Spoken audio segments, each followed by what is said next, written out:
What needs fixing? The front end loader, the scoop, the back scoop. How are you going about fixing it?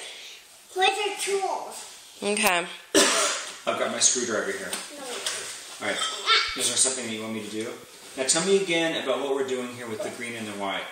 We're getting the other ones out and putting new ones in. Now, are these brand new? No, they're old. Oh, they're old. Okay.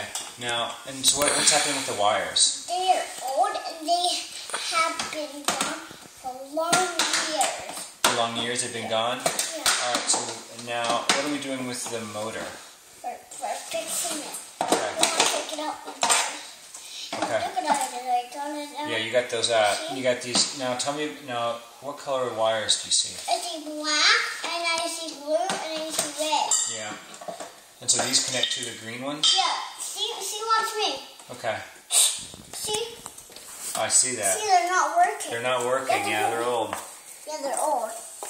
And they come out to see people, and they say, "Oh, look at mine. What are you doing?" All right, you want to do some hammering? Yeah. Say hi. Hi. Can you look at the camera?